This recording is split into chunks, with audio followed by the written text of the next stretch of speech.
Assalamualaikum warahmatullahi wabarakatuh. Selamat pagi anak-anak kelas 11 IPS 2. Gimana nih kabarnya? Sudah semangat dan juga sudah siap untuk mengikuti pembelajaran di pagi hari ini? Siap dong ya pastinya, pintar sekali. Oke, karena ada pepatah yang mengatakan tak kenal maka tak sayang, maka izinkanlah ibu untuk memperkenalkan diri. Perkenalkan, nama Ibu Bu Vena Amalia yang sekarang ini kebetulan mendapatkan jam mengajar di kelas 11 IPS 2. Oke, sebelum kita kenalan lebih lanjut, alangkah lebih baiknya kita awali dengan kegiatan berdoa. Bisa dipimpin untuk ketua kelasnya dengan siapa? Rivaldo. Oke, mohon bantuannya ya Rivaldo. Oke, siap. Baik, kepada Rivaldo bisa dipimpin untuk kegiatan berdoanya. Oke, berdoa dimulai.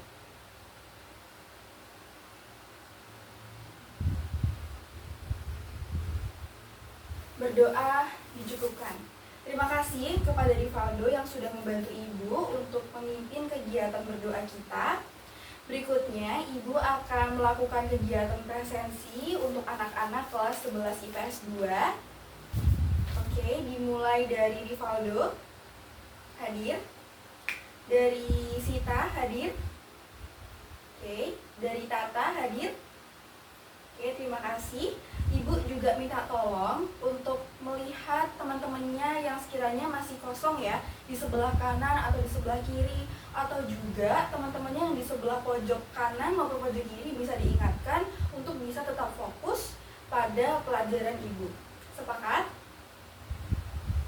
Oke, sepakat. Sip. Oke, sebelum Ibu mulai pembelajaran kita pada pagi hari ini, alangkah lebih baiknya kita awali dengan kegiatan tepuk konsentrasi. Sudah siap atau belum untuk memulai tepuk konsentrasi ini? Sudah ya? Oke, Ibu akan cek dulu semangatnya dari anak-anak kelas 11 IPS 2. Kalau Ibu nanti bilang tepuk konsentrasi, jawabannya konsentrasi.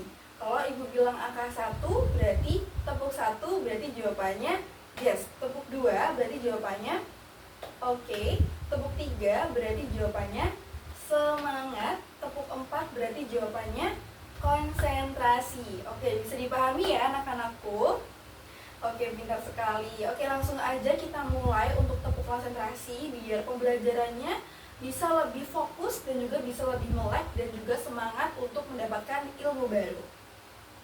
Oke, Ibu mulai.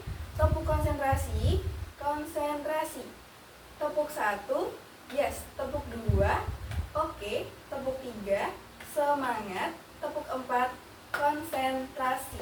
Oke, kita beri tepuk tangan untuk kita semua.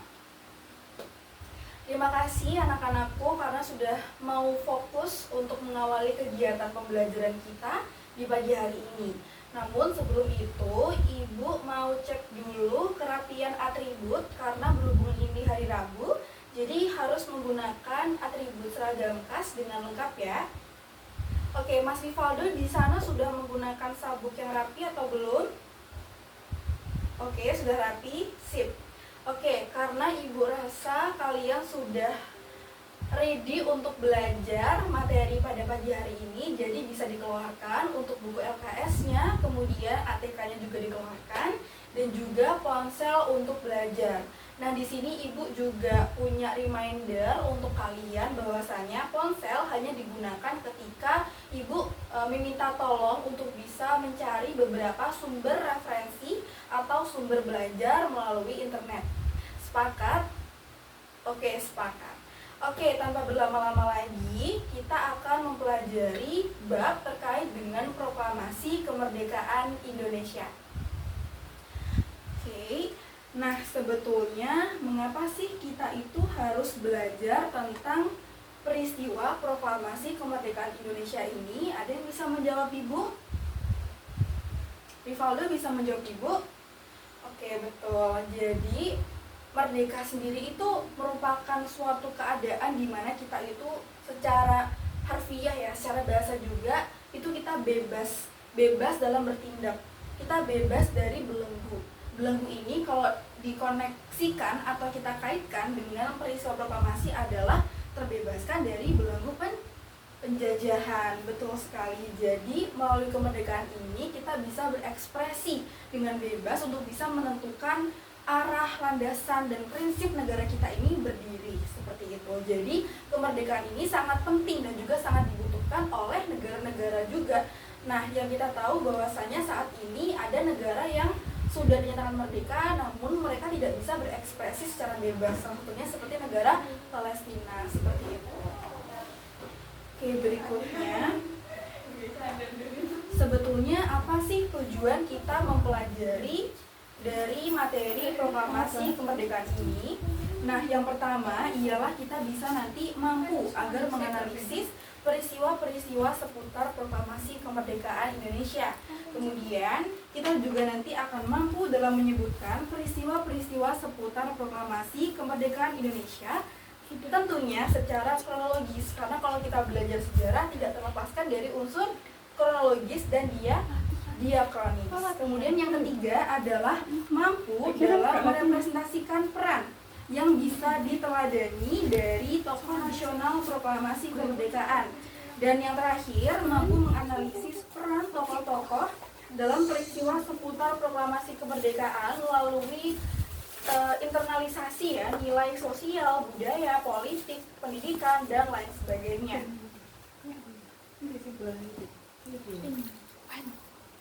Sebelum kita masuk ke materi lanjutan, Ibu yakin bahwasannya pada pembelajaran kali ini kita akan membrainstorm juga terkait dengan peristiwa-peristiwa yang Ibu sebutkan tadi dan lain sebagainya. Nah, di sini Ibu akan menayangkan sedikit cuplikan terkait dengan proklamasi kemerdekaan Indonesia. Nah, ini merupakan salah satu cuplikan atau video dokumenter terkait dengan pemberian janji kemerdekaan dari Jepang untuk bangsa Indonesia.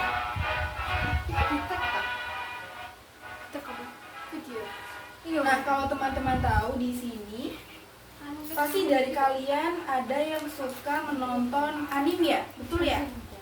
Ya, Rivaldo suka menonton anime ternyata.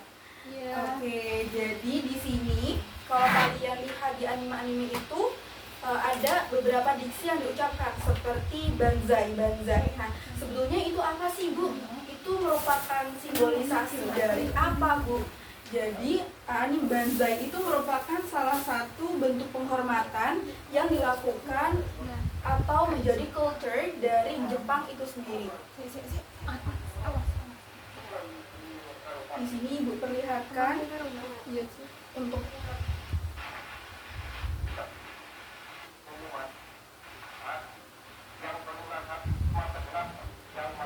banzai ketika Pak Soekarno mengucapkan banzai.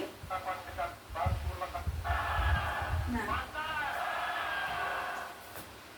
ini merupakan sedikit cuplikan ya untuk mendorong semangat juga banzai ini digelorakan seperti itu. Nah, dari sini Ibu yakin bahwasannya walaupun materi kita banyak sekali, pasti dari kalian tentu bisa aktif di setiap pembelajaran, di setiap kegiatan pembelajaran yang Ibu lakukan.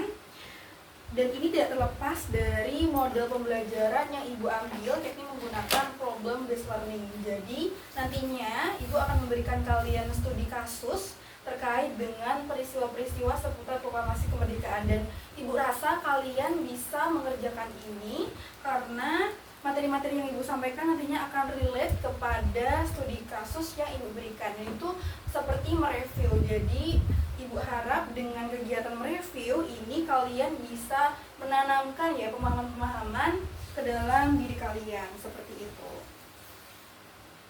Oke, tanpa berlama-lama lagi, mari kita back to PPT-nya. Oke, sini Ibu kembalikan ke materi kita pada pagi hari ini ya. Oke, betul. Tadi kita sampai di bab ini. Kita sampai di bab memahami apa itu kemerdekaan. Nah, Jadi, tahukah kalian bahwasanya pengorbanan bangsa kita itu tidak hanya ditempuh melalui jalur gerilya atau jalur melalui medan pertempuran, namun juga melalui jalur diplomasi atau jalur perundingan. Oleh karena itu juga kita sebagai generasi muda harus memiliki kesadaran, harus memiliki jiwa nasionalisme serta toleransi kepada pahlawan-pahlawan yang telah berjasa dalam melakukan dalam berusaha lah, ibaratnya berusaha untuk bisa meraih kemerdekaan Indonesia seperti itu. Nah, di sini Jepang pada saat dulu, jadi Ibu akan membahas sedikit cuplikan juga terkait dengan kedudukan Jepang di Indonesia. Yang mana pada saat dulu Jepang ini berambisi ke Indonesia tidak secara tiba-tiba datang, namun mereka juga memiliki latar belakang. Latar belakangnya apa nih Bu? Jadi latar belakang Jepang datang ke Indonesia itu adalah diawali dengan serangannya ke Pearl Harbor di Amerika Serikat di tanggal 7 September 1941. Terus kenapa ya Bu mereka itu menyerang Amerika Serikat? Mengapa mereka menyerang pangkalan Amerika Serikat? Nah, hal ini dilakukan karena mereka ingin melumpuhkan ekonomi Amerika Serikat yang pada saat itu menjadi pusat dari kilang minyak. Jadi memang sangat kaya sekali seperti itu. Dari situlah muncul ambisi mereka untuk bisa menguasai, namun mereka sebatas melumpuhkan daripada kekuasaan Amerika Serikat terhadap pelabuhan di air itu yang sangat besar sekali seperti itu. Mereka ibaratnya ingin menghancurkan industrialisasi dari sekutunya yakni Amerika Serikat. Nah, kemudian akhirnya pada saat itu satu hari setelahnya di tanggal 8 Desember 1941 Amerika Serikat ini akhirnya mendeklarasikan atau menyatakan perang terhadap Jepang. Kamu loh kok bisa sih nyerang aku secara tiba-tiba gitu kan ya. Otomatis Amerika Serikat bilang lah ibaratnya seperti itu. Akhirnya mereka mendeklarasikan perang terhadap Jepang. Dan pada saat itu akhirnya Jepang ini butuh yang namanya sumber daya alam, butuh juga yang namanya sumber daya manusia, dan dia itu diperuntukkan untuk melawan sekutunya, yakni melawan Jepang. Jadi memang ini merupakan salah satu background dari terjadinya Perang Dunia Kedua seperti itu. Jadi akhirnya Jepang mencari daerah jajahannya, dia mulai mencari ekspedisi daerah lain, dan akhirnya tibalah Jepang di 11 Januari 1942 di wilayah Tarakan, yakni di Kalimantan Utara, di mana mereka mulai menduduki wilayah-wilayah tersebut ketika masih Belanda masih beroperasi di wilayah itu, sehingga terjadilah pertempuran antara Jepang dan juga antara Belanda. Nah, pertempuran tersebut akhirnya memenangkan Jepang, dan Jepang ini bisa mengakuisisi wilayah-wilayah di daerah atau di sekitaran Kalimantan Utara seperti Banjarmasin, Pontianak, dan lain sebagainya. Dan pada saat itu akhirnya Jepang ini juga mulai untuk mengakuisisi Pulau Jawa yang kita kenal sebagai pertempuran yang sangat hebat, yakni pertempuran Laut Jawa. Nah, di Jawa ini Jepang berhasil untuk merebut kekuasaan atau di beberapa wilayah seperti di Banten, kemudian di daratan Wetan atau di Jawa Barat, di Sragen Jawa Tengah, dan juga di Batavia yang sekarang ini kita kenal sebagai kota Jakarta. Jadi pada saat itu Jepang akhirnya menang di beberapa wilayah dengan waktu yang sangat singkat sekali, yakni dengan waktu 3 bulan. Dan pada saat itu Jepang mulai melakukan kolonialismenya di Indonesia melalui pemerintahan juga pemerintah, dan juga akhirnya itu mengefek dia akhirnya menurunkan ibaratnya kebijakan-kebijakan yang sangat merugikan masyarakat Indonesia pada kala itu seperti itu. Nah, di sini kalau kita kaitkan dengan masa vacuum of power, jadi gambar ini merupakan gambar dari penandatanganan surat atas penyerahan Jepang kepada sekutu. Nah, anak-anak di sini sudah tahu apakah itu vacuum of power? Tata, ingin berpendapat? Oke, silahkan. Oke, jadi anak-anakku sekalian, pendapat dari Tata ini menyatakan bahwasanya vacuum of power ini merupakan kekosongan kekuasaan. Betul seperti itu? Oke, kita beri apresiasi untuk Tata. Terima kasih Tata atas pendapatnya. Di sini juga teman-teman bisa berpendapat ya, walaupun nanti kita juga sama-sama belajar walaupun berbeda itu tidak masalah karena itu merupakan proses daripada belajar itu sendiri seperti itu. Jadi memang betul di sini terjadinya vakum akupunktur itu juga memiliki keterkaitan dengan penandatanganan surat penyerahan Jepang kepada sekutu seperti itu. Dari sini sudah paham materi yang Ibu sampaikan? Sudah paham? Oke. Berikutnya, nah hal ini merupakan salah satu gambar ya yang didokumentasikan dan mungkin bisa dibilang cukup jarang diekspos, bahkan cukup jarang diangkat di beberapa sumber-sumber atau di beberapa pelajaran atau kegiatan belajar mengajar di mata pelajaran sejarah.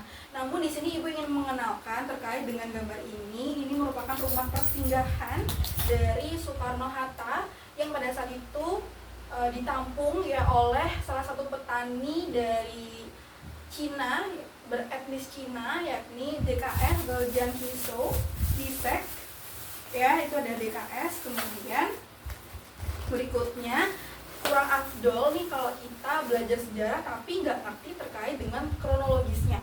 Nah itu kita harus perlu banget dong ya pasti untuk mengerti, memahami terkait dengan alur terjadinya suatu peristiwa. Nah di sini dimulai dari tanggal 6 dan juga 9 Agustus 1945. Jadi pada saat Jepang itu dia melakukan serangan ke Pearl Harbor di Amerika, akhirnya beberapa hari setelahnya, beberapa waktu itu Amerika kembali mengebom Jepang, yakni di kota Hiroshima dan juga di Nagasaki oleh sekutu. Kemudian di tanggal 9 Agustus 1945 akhirnya Soekarno-Hatta dan juga Rajiman Widyadiningrat ini pergi ke darat Vietnam untuk menemui siapa? Jenderal? Betul, nice, menemui Jenderal Terauchi. Kemudian akhirnya berita ini tuh didengar oleh Sultan Syahrir ya pada saat itu melalui BBC News, radio yang cukup terkenal pada masa tersebut, terkait dengan berita kekalahan dari Jepang oleh sekutu.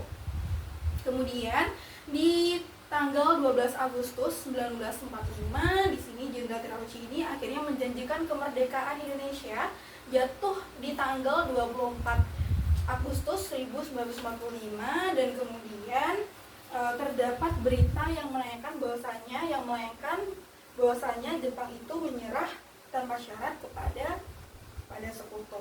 Dan akhirnya berita ini satu hari setelahnya diterima oleh Indonesia bahwasanya Jepang ini betul-betul telah menyerah tanpa syarat kepada sekutu. Dan ini mengantarkan kita kepada peristiwa yang namanya peristiwa Rengas Dengklok.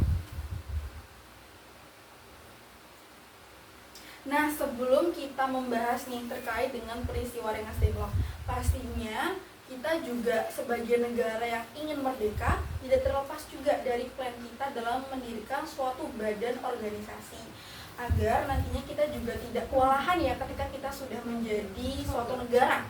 Nah, Ibu mau klarifikasi juga nih, Ibu mau bertanya juga ya, tepatnya bertanya ya kepada kalian semua. Jadi pada saat itu ada dua badan yang dibentuk sebagai persiapan kemerdekaan Indonesia, yakni BPUPKI dan juga PPKI. Ya betul, jadi ada BPUPKI dan juga PPKI. BPUPKI ini atau Badan Persiapan Kemerdekaan Indonesia ini dibentuk sebagai upaya dalam menyelidiki apa saja sih needs-nya, apa saja sih kebutuhannya ketika kita itu mau mendirikan sebuah negara. Jadi perlulah dirancang seperti rumusan negara, dasar negara, dan lain sebagainya. Maka dari itu, ketika BPUPKI ini sudah terbentuk dan pada saat itu diketuai oleh Dr. Rajiman Widyadiningrat, akhirnya BPUPKI ini berhasil untuk mencapai goals-nya. Goals-nya apa, Bu? Jadi goals-nya adalah merumuskan dasar negara pada saat itu. Nah, kemudian beralih ya, akhirnya mereka itu sudah, karena dianggap sudah berhasil untuk menyelesaikan goals-nya, akhirnya BPUPKI ini digantikan oleh yang namanya PPKI atau Panitia Persiapan Kemerdekaan Indonesia atau Dokuritsu Junbi Inkai, yang mana ini merupakan tindak lanjut dari BPUPKI seperti itu. Dan pada saat itu BPUPKI ini diketuai oleh dua tokoh yang paling ternama, Muhammad Hatta. Betul, Muhammad Hatta dan Insinyur Soekarno. Lebih tepatnya Insinyur Soekarno dan Muhammad Hatta seperti itu. Nah, kemudian hal itu akhirnya mengantarkan kita ke berbagai rangkaian peristiwa hingga kita sampai di peristiwa Rengas Dengklok. Jadi peristiwa Rengas Dengklok ini dilatar belakangi oleh perbedaan pendapat antara golongan tua dan juga golongan muda. Jadi karena pada saat itu golongan tua menganggap bahwasanya tidak, kita itu harus menyelenggarakan, harus melaksanakan proklamasi ketika atau atas persetujuan dari Jepang. Kita tidak boleh gegabah gitu, karena mau bagaimanapun Jepang itu telah memberikan kemerdekaan bagi Indonesia.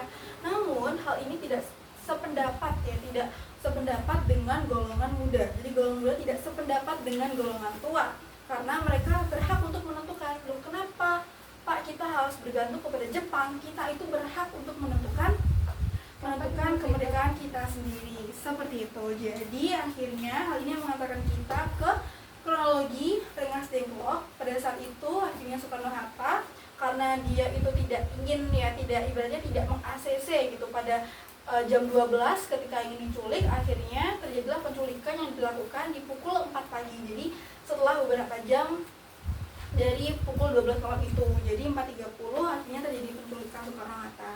Nah, hal inilah yang mengantarkan kita untuk bisa memproklamasikan kemerdekaan selambat-lambatnya, dilaksanakan di tanggal 17 Agustus 1945. Yap, di sini ada penyusun teks proklamasi. Bisa kalian lihat bahwasanya di sini penyusunnya adalah Insinyur Soekarno, kemudian juga ada Muhammad Hatta dan siapa itu Bu? Sebentar Bu.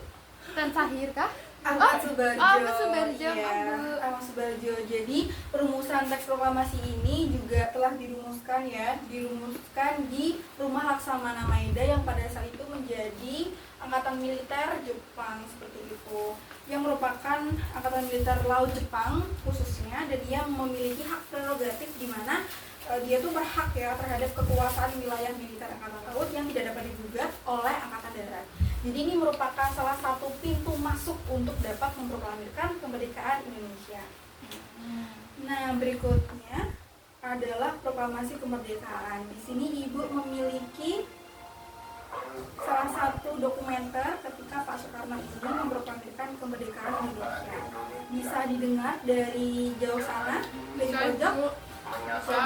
Bisa dicermati juga terkait dengan video dokumenter yang telah Ibu tampilkan, di mana sebetulnya anak-anak proklamasi ini semula tuh diadakan di lapangan Ikada, namun pada saat itu karena menghindari bentrok dengan Jepang akhirnya dilaksanakan di rumah Insinyur Soekarno, tepatnya di Jalan Pegangsaan Timur nomor 56, dan juga tepatnya di pukul 10 pagi. Hal ini juga disambung dengan pidato tanpa teks yang disampaikan, kemudian ada bendera merah putih yang sudah dijahit oleh Ibu Fatmawati, kemudian juga dikibarkan oleh Suhut, Latif, dan juga Trimurti, dan kemudian dilanjutkan juga dengan beberapa pidato, beberapa sambutan dari Sumiryo, kemudian Wakil Wali Kota Jakarta, dan juga Muardi selaku pimpinan Barisan Pelopor. Dan kemudian setelah diproklamirkan kemerdekaan Indonesia, saatnya kita menganalisis teks proklamasi. Di sini ada yang suka untuk membaca suatu arsip. Kalau arsipnya tulisan tangan saya kurang suka Bu, soalnya susah banget dibacanya. Oke. Jadi di sini Ibu rasa sih tidak terlalu susah ya untuk membaca teks proklamasi ini. Jadi nanti juga boleh dibaca lagi ya anak-anak, karena ini merupakan salah satu warisan juga sebagai bangsa kita yang merdeka. Ini merupakan salah satu tulisan yang dulunya itu sebenarnya ditulis oleh Bapak Soekarno, namun diketik oleh Sayuti Nuril, seperti ditulis ulang seperti itu. Nah, di sini kita tahu bahwasanya ada kalimat pertama. Kita tahu kan tadi, ingat ya masihan, siapa saja tadi yang merumuskan teks proklamasi? Muhammad Hatta, Insinyur Soekarno, sama Ahmad Subarjo. Betul sekali. Jadi ada beberapa tokoh-tokoh yang memang terlibat dalam perumusan teks proklamasi tersebut. Kita beri applause untuk teman kita yang sudah bisa menjawab. Oke. Berikutnya di sini kalimat pertama itu merupakan pemikiran dari Ahmad Subarjo. Jadi kemauan bangsa Indonesia untuk merdeka dan menentukan nasibnya sendiri. Kemudian juga ada kalimat kedua yang merupakan pemikiran dari Soekarno-Hatta itu merupakan pengalihan atau pemindahan kekuasaan. Oke, di sini Ibu lanjut.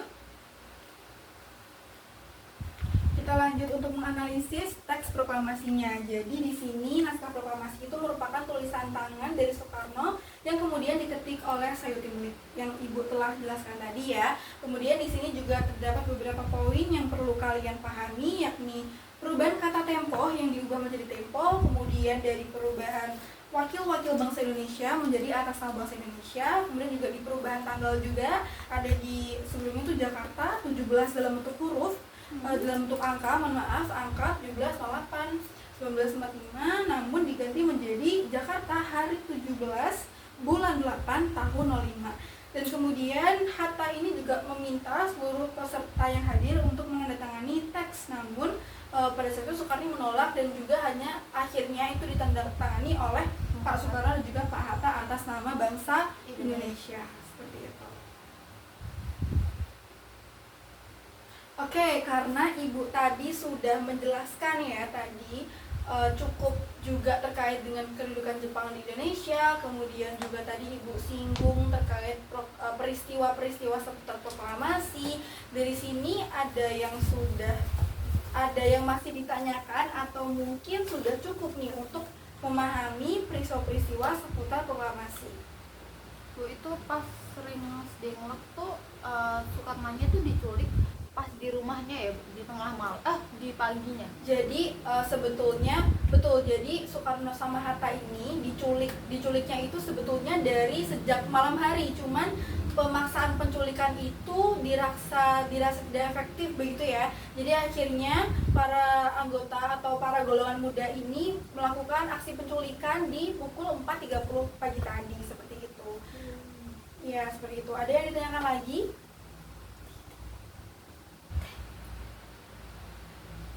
Atau sudah cukup? Oke, kalau sudah cukup, kali ini Ibu mau pembelajaran kita adalah ke study case ya. Bisa di-scan juga terkait dengan LKPD yang Ibu tampilkan di sini, dan juga untuk LKPD-nya bisa dilengkapi. Oke.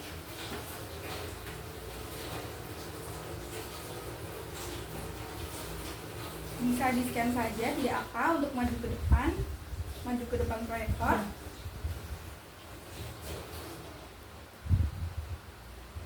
Sudah?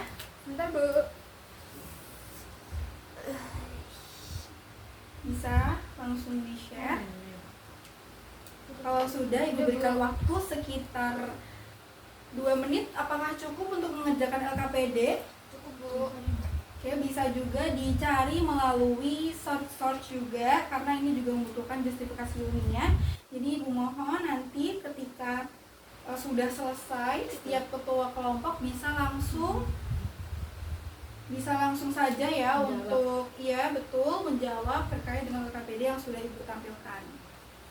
Ya, Bu. Oke, langsung saja. Dari kelompok 1 dulu ya, Bu. Ya, sebetulnya sudah tidak ada yang dibingungkan ya terkait LKPD ini. Tidak, cukup. Sudah bisa ya? Sudah.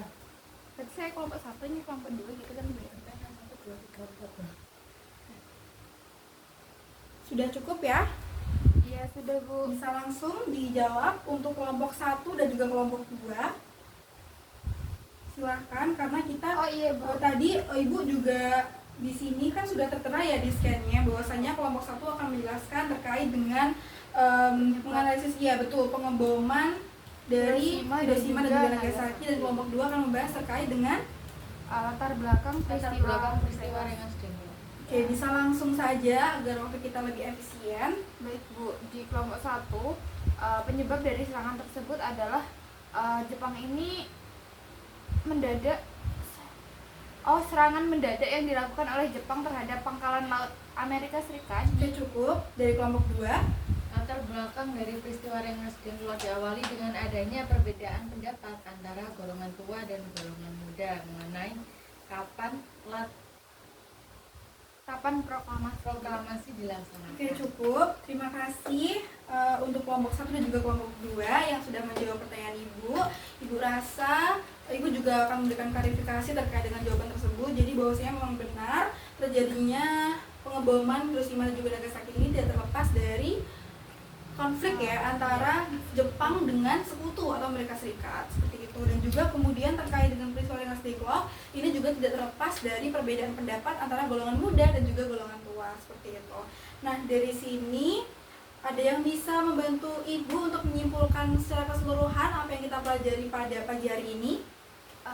Kita mempelajari tentang proses dari kemerdekaan itu, Bu, baik dari persiapannya dari organisasi-organisasi yang telah dibentuk seperti BBUPKI dan juga PPKI, kemudian adanya peristiwa Rengas Dengklok, soal ada masalah tentang pendapat untuk melaksanakan kemerdekaan itu kapan gitu. Oke, betul. Dari Tiara mungkin ada dua patah kata tidak apa-apa untuk bisa menyimpulkan terkait dengan keseluruhan materi yang Ibu sampaikan tadi. Jadi tadi Ibu menjelaskan terkait dengan latar belakang dituliskannya teks proklamasi. Betul. Gitu. Kemudian Ya, terima kasih ya untuk Tiara dan juga Alia yang sudah membantu untuk menyimpulkan materi yang kita pelajari pada pagi hari ini. Berikutnya, Ibu ucapkan terima kasih banyak atas partisipasi kalian di kelas Ibu. Jangan lupa untuk KKPD-nya juga direview agar nantinya kalian bisa memahami secara lebih mendalam terkait dengan peristiwa proklamasi ini. Nah, di minggu depan kita akan belajar terkait dengan peran tokoh dalam keterlibatannya di proklamasi serta internalisasi makna nilai sosial, budaya, politik, dan juga pendidikan dalam kehidupan sehari-hari. Ibu cukupkan. Sekian dari Ibu. Wassalamualaikum warahmatullahi wabarakatuh. Waalaikumsalam warahmatullahi wabarakatuh. 30